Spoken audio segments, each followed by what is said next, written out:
Israel ने 18 मार्च की सुबह गाजा पट्टी में ताबड़तोड़ हवाई हमले किए।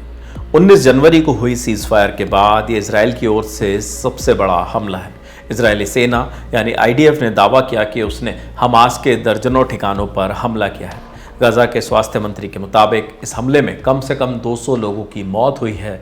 मध्य गाजा के अल-अक्सा शहीद हॉस्पिटल में स्थित मंत्रालय के प्रवक्ता खलील तेहरान ने ये आंकड़े उपलब्ध कराए हैं। न्यूज़ एजेंसी एपी की रिपोर्ट के मुताबिक इसराइल के प्रधानमंत्री बेंजामिन नेतन्याहू ने कहा है कि उन्होंने सीज़फायर को आगे बढ़ाने के लिए हो रही बातचीत में ठहराव आने के चलते हमलों का आदेश दिया। इजरायली अधिकारियों की ओर से बताया गया कि यह ओपन एंडेड ऑपरेशन था और अभी इसके आगे जारी रहने की भी उम्मीद है। नेतन्याहू के ऑफिस ने बताया कि इसराइल अब अपनी सैन्य शक्ति बढ़ाकर हमास के खिलाफ कार्रवाई करेगा। इसराइल के इस सरप्राइज अटैक ने रमज़ान के महीने के दौरान चल रहे शांति के दौर को भंग कर दिया है। इस अटैक ने 17 महीनों से चल रहे इसराइल हमास युद्ध के फिर से शुरू होने की संभावना को बढ़ा दिया है, जिसमें अब तक 48,000 लोगों की जान जा चुकी है और गाजा को भारी नुकसान पहुंचा है।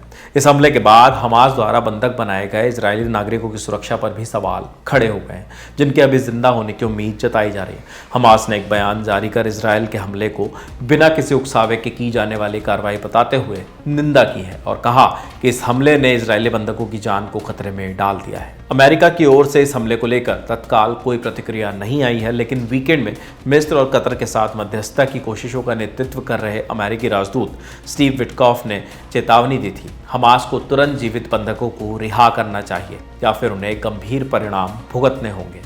एक इजरायली अधिकारी ने नाम ना बताने की शर्त पर इस अभियान के बारे में बताया। इसराइल हमास की सेना नेताओं और बुनियादी ढांचों पर हमला कर रहा है और हवाई हमलों से आगे बढ़कर सैन्य अभियान के विस्तार की योजना बना रहा है।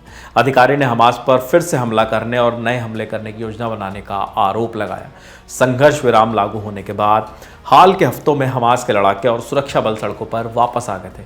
इसराइल के रक्षा मंत्री इजराइल केट्स ने कहा, अगर बंधकों को रिहा नहीं किया गया तो गाजा में नर्क के द्वार खुल जाएंगे। केट्स ने कहा कि जब तक हमारे सभी बंधक घर नहीं लौट जाते और हम अपने सभी लक्ष्य हासिल नहीं कर लेते, तब तक लड़ाई नहीं रोकेंगे। सीज़फायर के दूसरे फेज में जो वार्ता रुकी थी उसका ये असर है। अब हमास के बीच इसराइल और हमास के बीच हुए सीज़फायर समझौते के 2 महीने के बाद ये हमले हुए हैं। बीते 6 सप्ताह के दौरान हमास ने सीज़फायर के पहले फेज में लगभग 2000 फिलिस्तीनी कैदियों के बदले में लगभग 3 दर्जन बंधकों को रिहा किया। लेकिन 2 हफ्ते पहले सीज़फायर खत्म होने के बाद से दोनों पक्ष दूसरे फेज में आगे बढ़ने के तरीके पर सहमत नहीं हो पाए हैं, जिसका टारगेट लगभग बाकी बचे 60 इजरायली बंधकों को रिहा करना और युद्ध को पूरी तरह समाप्त करना है। हमास ने युद्ध को समाप्त करने और बाकी बचे बंधकों को रिहाई के बदले में इजरायली सैनिकों की पूर्ण वापसी की मांग की है। वहीं इजरायल का कहना है कि जब तक हमास की शासन और सैन्य क्षमताएं खत्म नहीं हो जाती और सभी बंधकों को मुक्त नहीं कर दिया जाता, तब तक यह युद्ध रुकने वाला नहीं है। इस मामले को लेकर ये जो तमाम अपडेट्स आपके लिए हम लाए हैं, ये हमारे साथी आनंद ने जुटाए हैं। आगे और जो भी अपडेट वैश्विक मामलों से जुड़े आएंगे वो भी हम आप तक पहुंचाएंगे। देश और दुनिया से जुड़ी बाकी खबरों के लिए देखते रहिए दी लल्लन टॉप। शुक्रिया।